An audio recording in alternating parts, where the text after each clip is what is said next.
Salam dəyərli şagirdlər, xoş gördük sizləri. Bugün sizlərə Azərbaycan dilindən leksika bölməsinə aid olan əsas qaydaları izah eləyəcəm.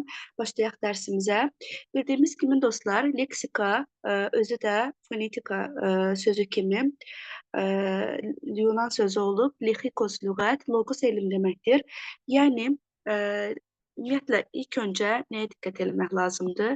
Bir var leksika anlayışı, bir var leksikologiya anlayışı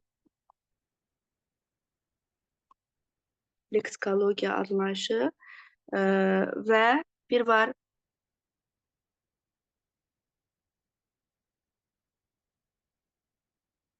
leksikoqraf anlayışı var. Bunların hər birini, yəni bir-birindən ayırmaq lazımdır, qarışdırmamaq lazımdır. Ümumiyyətlə, yadda saxlamaq lazımdır ki, leksika bəhs edir dilin lüğət tərkibindən. Nədən bəhs edir? Dilin lüğət tərkibi. Yəni ki, lexikos lüğət, logos elm demək. Yəni, lüğətlər haqqında elmdir, leksika. Leksikologiya isə yadda saxlayırıq ki, leksikologiya leksikanı öyrənən dilçilik bölməsidir. Leksikologiya nədir? Leksikanı öyrənən dilçilik bölməsidir. Öyrənən dilçilik bölməsidir.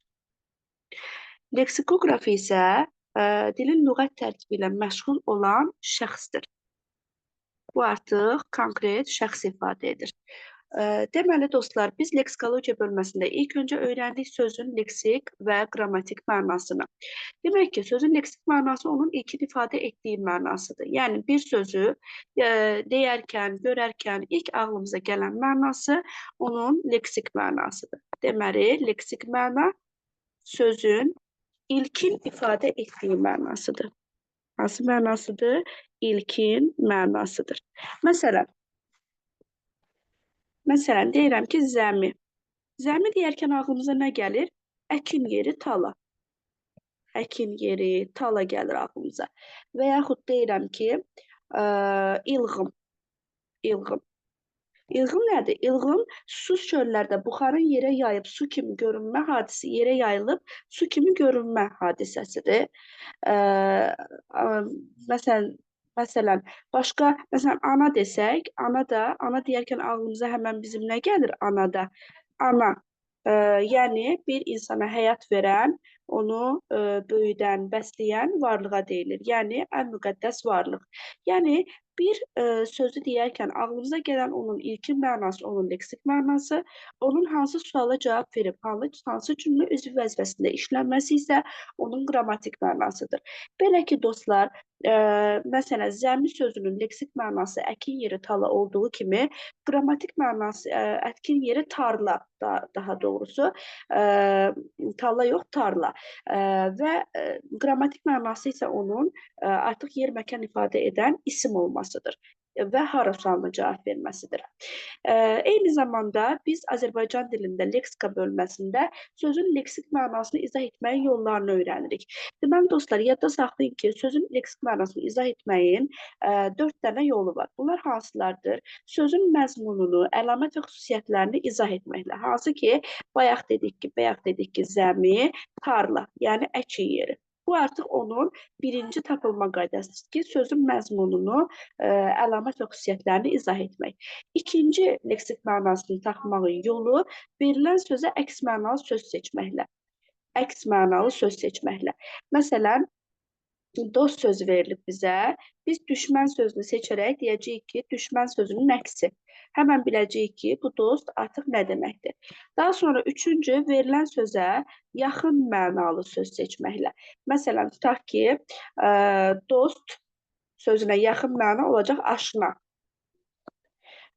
Və yaxud verilən dördüncü qaydamız isə sözün hissələrinin mənasını açmaqla. Bu, düzəltmə və mürəkkəb sözlərə aid olan xüsusiyyətdir. Məsələn, dənizçi deyirəm, dənizçi, Burada dəniz sözün kökü çi leksik şəkilçidir. Sözün hissələrinin mənasını açmaq deyəndə bu nəzərdə tutulur ki, məsələn, dəniz bilirik ki, hər tərəfi su ilə örtülən yerə deyilir, yəni okeanın bir hissəsidir. Çi artıq sənət peşə mənası bildirən şəkilçidir. Demək ki, bunlar birləşdikləri zaman olur dənizçilik, dənizlə bağlı olan peşə sahibi. Və yaxud da ki, məsələn, bunu mürəkkəb sözlərdə yoxlasaq, məsələn, uca boy. Boyu uca, boylu buxunlu, qədd-qamətli deməkdir. Bu şəkildə sözün ya hissələrinin mənasını açmaqla bütöv sözü izah edirik biz düzəltmə və mürəkkəb sözlərdə. Məsələn, bu dördüncü qayda sadə sözlərə uymaz. Məsələn, indi leksikain testlərində mühümmədə izah edəndə görəcəksiniz ki, orada yazılıbdır ki, sadə söz haqqında sözün leksik mənasını izah etməyən 4 yolu da buna uyğundur. Demək ki, yanlışdır. Əgər sadə sözdürsə, 3 yolu uyğun gələcəkdir. Demək ki, bu dördüncü yol sadə sözlərə uymaz. Bu qədər dostlar bu barədə. Keçək leksikaya aid olan digər bir qaydamıza. Deməli dostlar, indi nə deyəcəyik? Sözün qrammatik mənası isə onun dedik ki, hansı nitq hissəsinə aid olması, hansı nitq hissəsinin xüsusiyyətini daşıması, sözün hansı sintaktik vəzifə daşıması. Yəni bir hansı nitq hissəsinə aid olması, bir də hansı cümlə üzv vəzifəsində işlənməsi onun qrammatik mənasıdır. Və ümumiyyətlə qeyd olaraq nəyi yadda saxlayın uşaqlar? Bütün leksik yəni mənası olan sözləri, yəni ümumiyyətlə birinci qayda budur. Yəni qeyd olaraq bunu bir tərəfdə yadda saxlayın ki, bütün sözlərin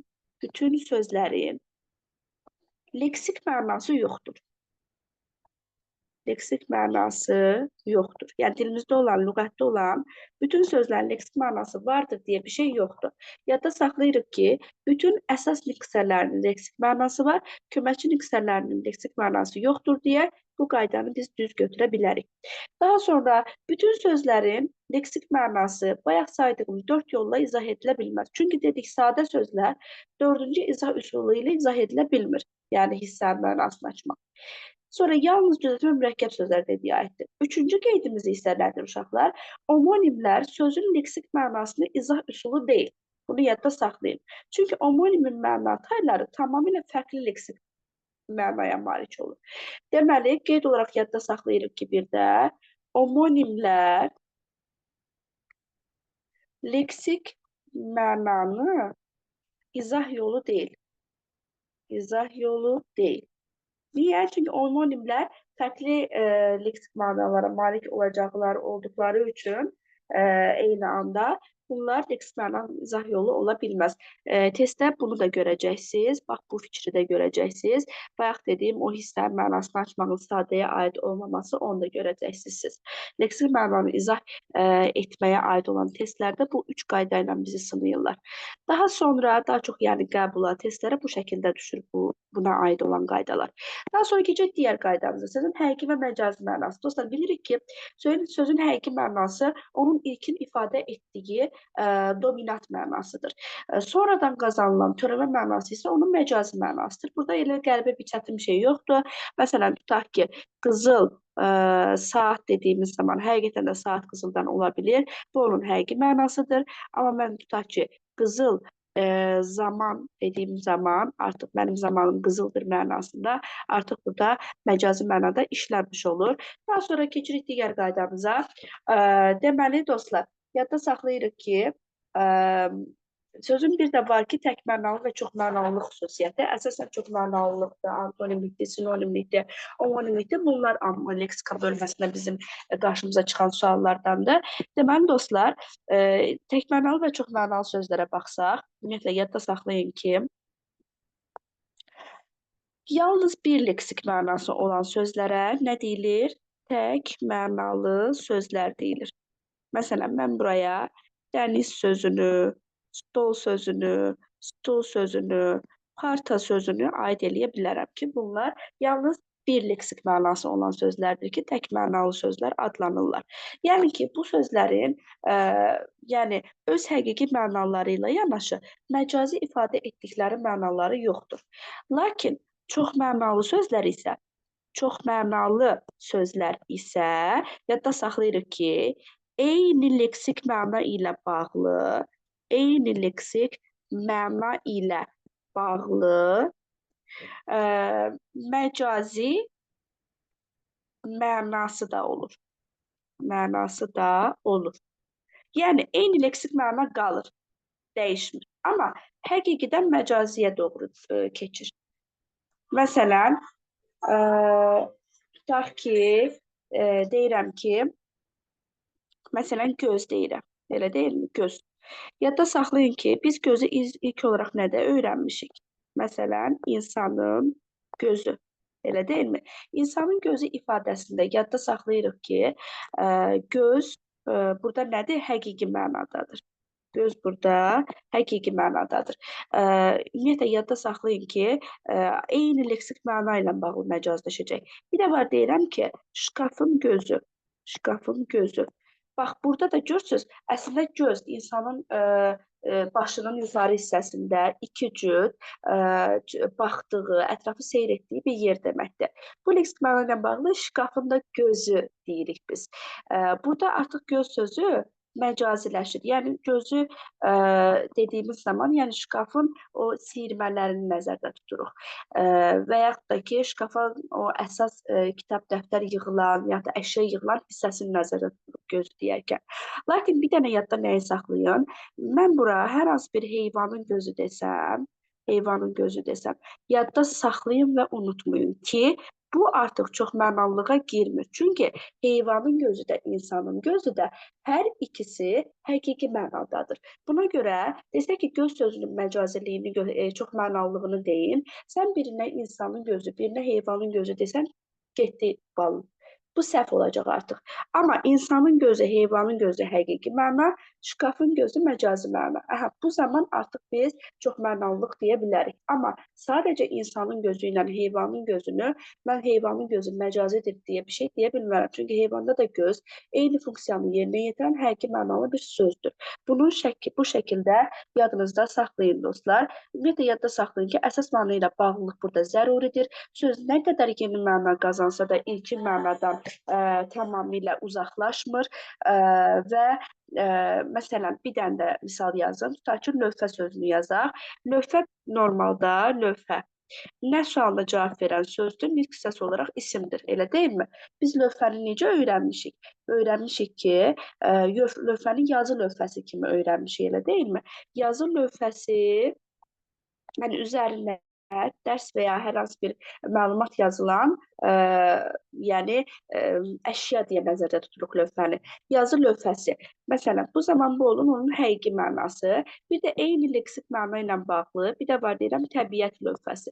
Biz təbiət lövhəsində də təbiətin əsas bizə göstərmək istədikləri şeyləri görürük. Görürsünüz, eyni məna ilə bağlılıq var, amma artıq təbiət lövhəsindəki lövhə maddi cisim olaraq əlimizə dəyən bir şey deyil. Bu artıq nə olacaqdır? Deməli, məcazi məna. Bu zamanda çox mənalılığı yaranacaqdır lövhə sözünün. Daha sonra ayaq sözü, insanın ayağı, kəndin ayağı. İnsanın dişi, darağın dişi. İnsanın dili, qarmonun dili. Bax, bunlar artıq nələrdir? Deməli, çox mənalı və ya tək mənalı sözlərdir. Keçdik omonimlərə. Deməli, dəyərli dostlar, omonimlər isə yadda saxlayın ki, deməli, omonimlər. Omonimlər isə çox mənalı sözlərdən fərqli olaraq yazıram. Deyilişi və yazılışı necə olacaqdır? Eyni. Leksik mənası isə, leksik ifadə etdiyi mənası isə tamamilə fərqli. Tamamilə fərqli. Artıq burada həqiqilik, məcazlikdən söhbət getmir. İkisi də tamamilə fərqli iki həqiqi məna bildirəcəkdir artıq burada. Məsələn, misal olaraq gəlin yazsaq. Məsələn, tutaq ki, deyirəm ki,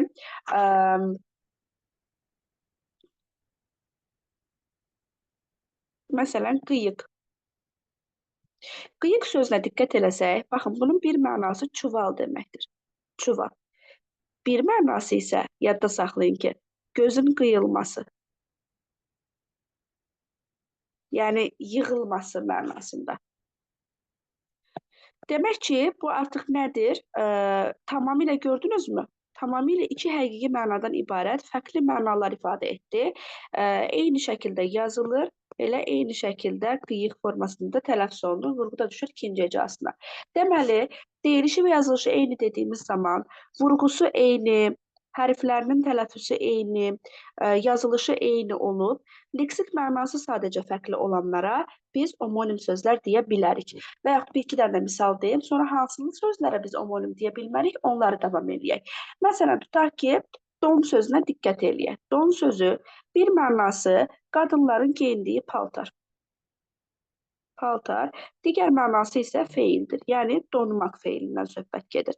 Demək ki, görürsünüzmü? İkisi də tamamilə ayrı həqiqi mənalar ifadə edən, eyni cür yazılıb, eyni cür deyilən sözdür. Biz buna deməli nə deyəcəyik?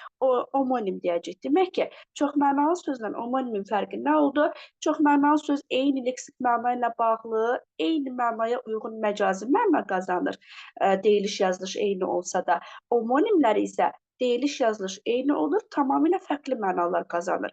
Belə ki, bu sözlər bu şəkildə həm eyni hissəsinə də aid ola bilərlər, yəni ifadə etdiyi mənalar eyni hissəsinə də aid ola bilərlər, müxtəlif hissəsinə də aid ola bilərlər gördüyünüz kimi. Burada biri olacaq isim, biri feil, yəni donmaq feili.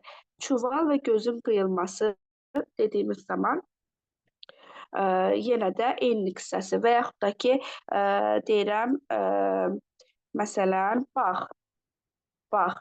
Bir mənası ip deməkdir, bir mənası bostan bağ deməkdir. İkisi də nədir?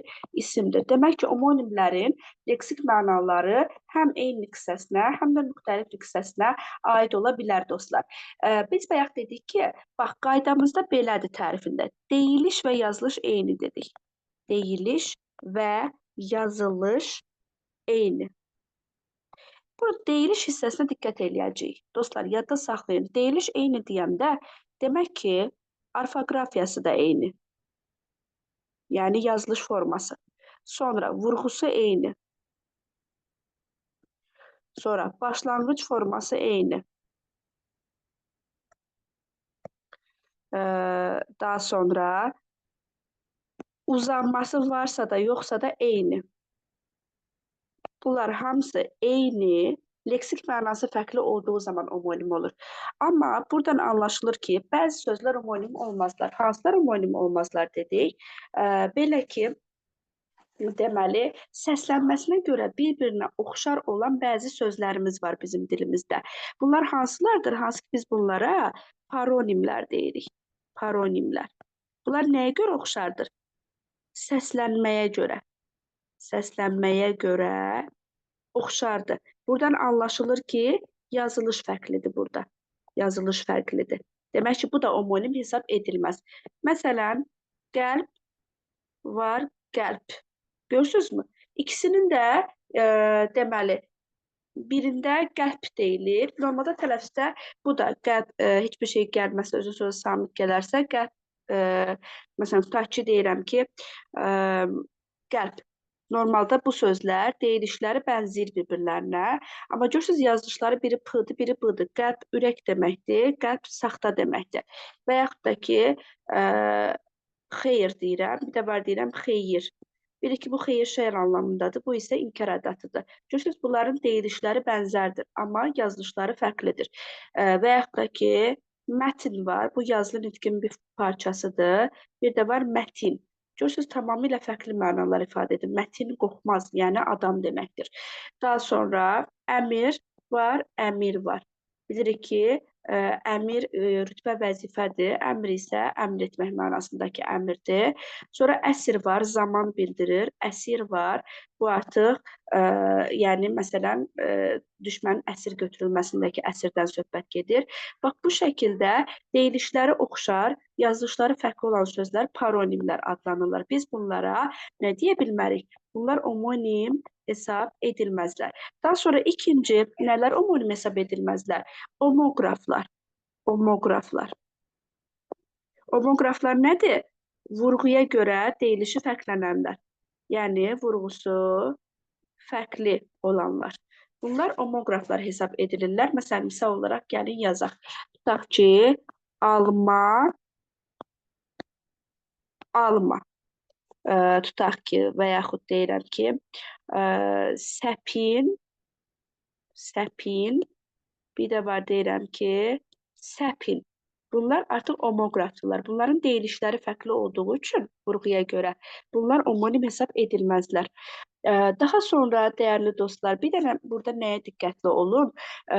Bizim dilimizdə məsələn, elə sözlərimiz olur ki, məsələn, tutaq ki, məsələn, alın sözünə diqqət eləyək. Alın sözü, dostlar, həm omoqrafdır, həm də omonim ola bilən sözdür ki, hansı ki, testlərdə qarşınıza çıxacaq. Bir var, almaqdan, alınmaq feili, burada alın, vurğu düşür ikinci hecaya. Bir var, insanın alnı, sözün elə köküdür, alın, vurğu düşür yenə ikinci hecanın üzərinə. Bir də var, deyirəm ki, əmr şəklində nə isə alın. Bu zaman vurğu birinci hecaya düşür, ün olur əmr şəklinin şəxs sonluğu. Burada diqqət eləsək, bu əmr şəklinin şəxs sonluğu ilə işlənən alın sözü ilə bu alın sözləri vurğu fərqi olduğu üçün bunlarla omoqraflığa girir. Omoqraf olur. Amma bu iki alınmaqla alın ismi isə öz aralarında omonim olurlar. Çünki bunların vurğuları eynidir, başlanğıc formaları da eynidir. Bunlar artıq omonim hesab edilə bilərlər. Demək ki, bəzən bir söz eyni anda həm omoqraf, həm də omonim hesab edilə bilər. Bəzən bu da ola bilər. Daha sonra nələr omonim hesab edilməzlər omoqrafdan başqa? Biri xüsusi, biri omonimlik təşkil edən sözlər. Çünki niyə? Bunların leksik mənaları dəyişmədiyi üçün. Biri ümumi isim kimi işlənənlər omonim hesab edilməzlər. Məsələn, çiçək. Bir var, çiçək gəldi deyirəm. Çiçək burada adam adı kimi verilir. Bir də var, deyirəm ki, çiçək bitki mənasında. Ümumiyyətlə, dostlar, yadda saxlayın ki, bu çiçək bitkisinin adını götürüb qıza qoyublar. Elə deyilmi? Burada heç bir leksik mənanın dəyişimindən söhbət getmədiyi üçün bunlar yenə də omonim hesab edilmirlər. Daha sonra gəldik, tələffüzü və ya yazılışı eynidir, lakin başlanğıc formaları fərqli olan sözlər var. Hansı ki, bunlara biz nələr deyirik? Homoforumlar deyirik. Bunlar nədir? Deyiliş və yazılış eyni, başlanğıc forma fərqli olduğu zaman bunlar da omonim olmurlar. Məsələn, tutaq ki, deyirəm ki, evdə birə var idi, evdə birə var idi. Daha sonra bir də var deyirəm ki, Aysel 5-i birə vurdu. Baxın, buradakı birə isimdir, buradakı birə saydır. Oldu mu? Fərqli leksik mənadır, tamam. Yazılışı və deyilişi eynidir, bu da tamam. Amma bunların başlanğıc formalarına baxsaq, burada birə sözün köküdür, başlanğıc forması da birədir. Amma buradakı Aysel 5-i birə vurdu, bir burada saydır, burada yönlü çaldır, isimləşibdir say. Bunun başlanğıc forması da qrammatikə qədər olan bir olduğu üçün, başlanğıc formaları biri birə, biri bir olduğu üçün, fərqli olduqları üçün bunlar omonim hesab edilməzlər. Bunlar nə adlanırlar? Homoforum adlanırlar. Bir də dostlar, yazılışı eyni, tələffüzü fərqli olanlarımız var, yəni uzanmaya görə fərqlənənlər. Məsələn, nərə sözü. Bir var nərə, balıq növü olanda, balıq növü kimi olanda, bunun deyilişində uzanması falan yoxdur. Bir də var deyirəm nərə, bu artıq nə deməkdir? Hayqırtı deməkdir, yəni Koroğlunun nərəsi məsələn. Bu artıq yazılışı eynidir, leksik mənaları fərqlidir, amma tələffüzləri fərqlidir. Bunlara artıq biz deyəcəyik ki, bunlar omonim deyirlər və yaxud da ki, dava. Əgər vurğusu yoxdur, uzanması yoxdursa, dava dərman deməkdir. Amma uzanması varsa, dava, bu artıq savaş mənasını ifadə edir. Bu da artıq yeni demək ki, nə deyil? Omonim deyil. Bu şəkildə yadınızda saxlayın. Bir də çox mənalı sözlərlə omonimlərin oxşar və fərqli cəhətləri var. Bir də yadda saxlayın ki, biz bayaq dedik ki, fərqli cəhətlərdir. Çox mənalı söz eyni leksik məna ilə bağlı məcazi məna bildirir. Omonimlər isə iki eyni həqiqi mənanı ifadə edir. Tamamilə fərqli mənalardan söhbət gedir burada dedik. Fərqləri budur. Bir də eyni zamanda biz bayaq dedik ki, omonimlər həm eyni, həm müxtəlif leksiyasına aid olurlar məna tayları. Lakin çox mənalı sözlər eyni leksik məna ilə bağlı sadəcə məcazilik bildirdiklərinə görə məna dəyişikliyi olmadığına görə biz buna deyəcəyik ki, çox mənalı sözlər yalnız eyni hissəsinə aid olurlar omonimlərdən fərqli olaraq. Lakin dilimizdə bəzi sözlər var ki, həm omonim, həm çox mənalı söz kimi işlənirlər. Bəziləri də var ki, sadəcə çox mənalı və ya sadəcə omonim olurlar. Məsələn, dostlar, bel sözünə diqqət eləsək, bel sözü həm biz deyirik məşhur lapatka bel, həm də insandakı bel. İnsandakı bel. Yəni bədənin bir hissəsi.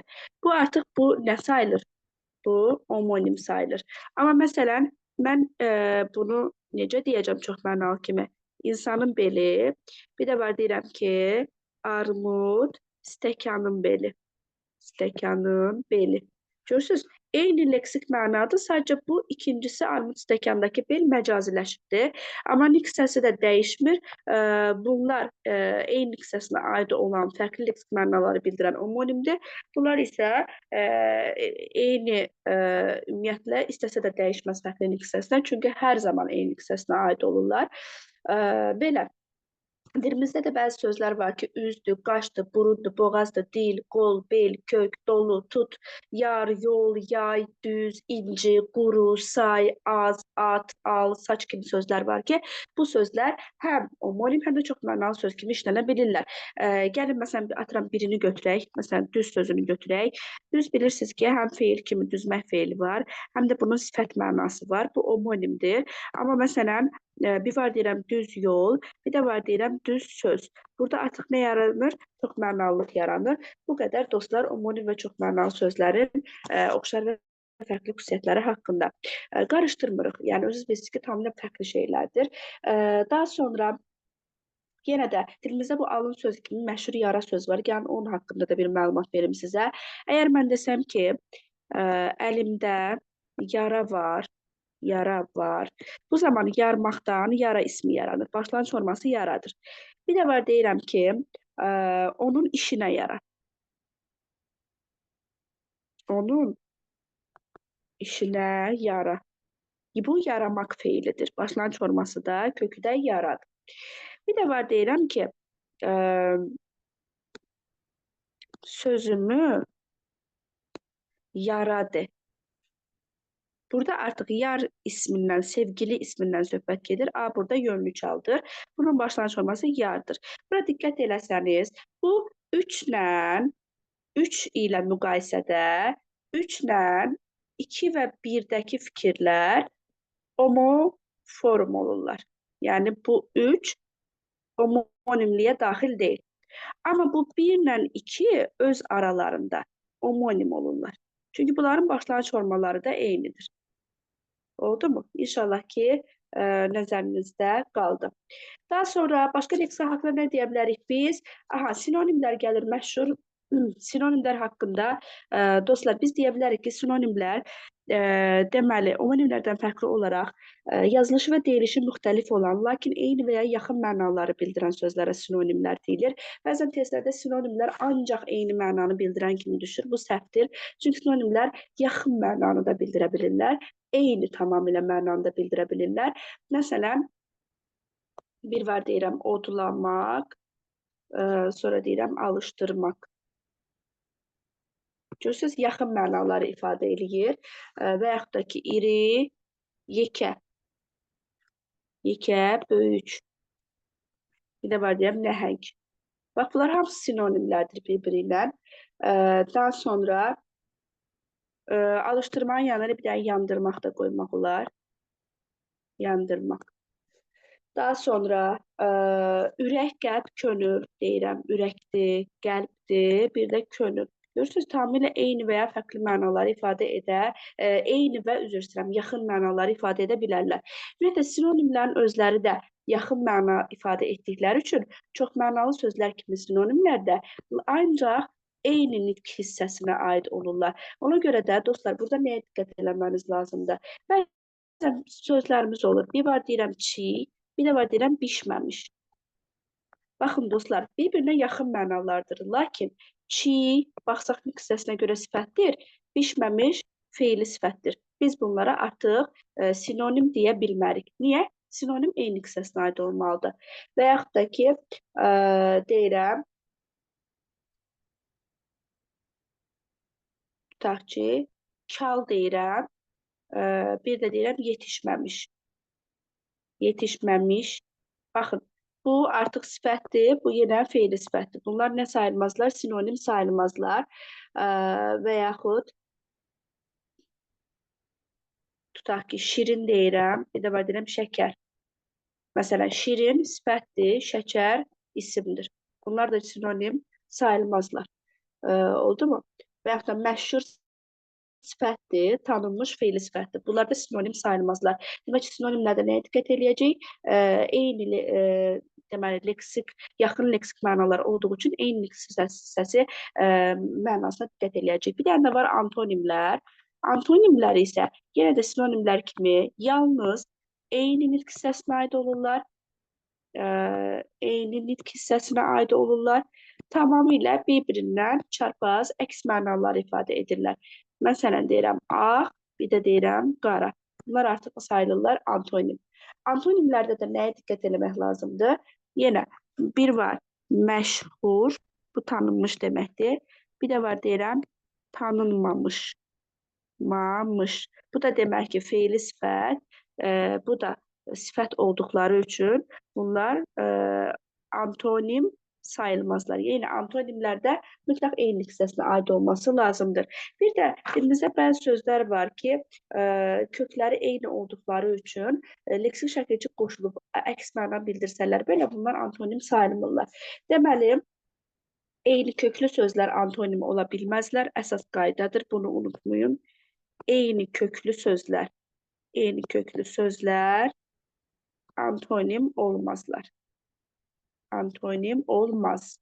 Məsələn, bir var deyirəm basəfa, bir də var deyirəm səfalı.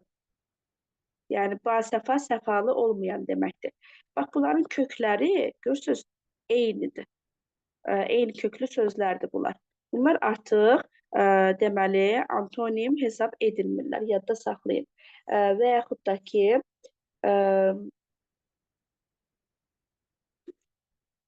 bisavad, bir də var deyirəm savadlı. Yenə bunlar əks məna olsalar belə, bunların kökləri eyni olduğu üçün bunlar antonim hesab edilmirlər. Yadda saxlayın. Və eyni köklü sözlər dedik antonim deyil. Bir də inkarda olan feillər antonim deyirlər. Məsələn, bir var deyirəm ki, bax, sonra deyirəm baxma. Yəni bu inkar şəkilçisi məna antonimlik yaratmır. Bunu bu şəkildə yadınızda saxlayın. Bir də bir dənə qeydimiz var. Dedik ki, bəzən testlərdə bu belə düşür. Məsələn, bayaq dedik, bisavadla savadlı sözü dedik ki, bunların deməli, bunların nə dedik? Kökləri eyni olduqları üçün bunlar antonim sayılırlar. Bəzən bunlar haqqında testlərdə belə yazılır ki, tərkibində leksik şəkilçi var deyə antonim hesab edilir. Bu fikir yanlışdır. Leksik şəkilçiyə görə yox. Çünki tərkibində leksik şəkilçi olan sözlər də yerinə görə antonim ola bilərlər. Məsələn, geniş və yaxud da sinonim ola bilərlər. Bir var deyirəm enli. Görürsünüz, bunlar leksik məna var, amma bu sinonim sayıldı. Və yaxud da ki, şad sözü var, bir də qəmli sözü var. İkisi də sifətdir, amma bunun birində leksik şəkilçi var. Nə olsun ki? Leksik şəkilçiyə görə bir şey deyil. Kökləri eyni olduğu üçün onlar antonim hesab edilmirlər. İnşallah bunu da bu şəkildə yadınızda saxlayırsınız. Bir də var ümumi işlək və ümumi işlək olmayan sözlərimiz. Bunlara biz ümumi işlək sözlər gündəlik, yəni lüğət tərkibimizdə hamı tərəfindən başa düşülən sözlərdir. Lakin ümumişlək olmayan sözlərə biz terminləri, dialekt sözləri, köklənmiş sözləri, frazoloji birləşmələri aid edə bilərik. Bunlar da haqqında da növbəti videomuzda görüşənə qədər hələlik sağ olun.